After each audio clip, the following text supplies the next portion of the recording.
Hi everyone, I'm Colin. And I'm Sadia. And we're part of the user experience team here at Ironworks Consulting in the DC Metro office.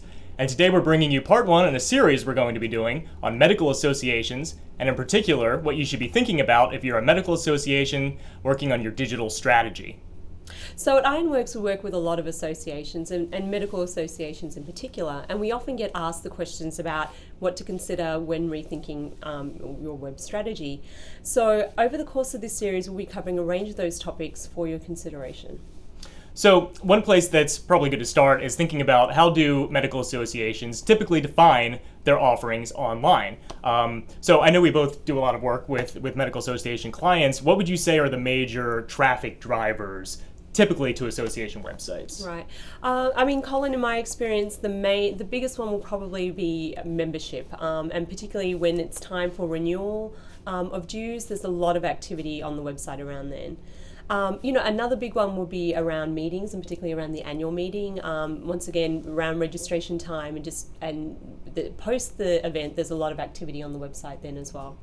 And then I'd say the third biggest one would have to be around research. Anytime a journal has been published, or anytime there might be an article or other sort of research published, that will often drive traffic to the website as well. Mm-hmm.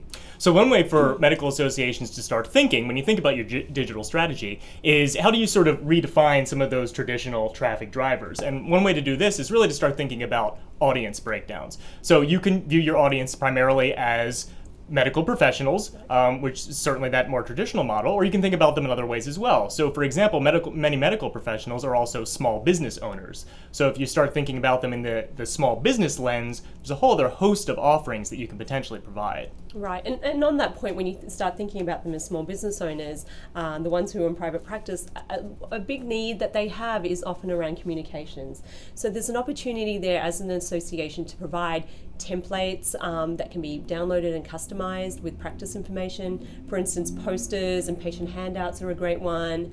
And as a lot of practices are wanting to get into electronic communications, having the opportunity to provide like an e-newsletter that can be customized is also a great one to consider. And speaking of templates, we recently conducted some user testing, and an interesting trend that came out was actually individual users of medical association sites asking for the association itself to provide them templates that they could use to build out web presences for their individual businesses. So there are multiple advantages to that. Obviously, for the association to maintain sort of universal branding across some of those smaller shops, and for the smaller shops to really have a nice official look and feel for that website that they're going to then be serving to their individual clients. Right.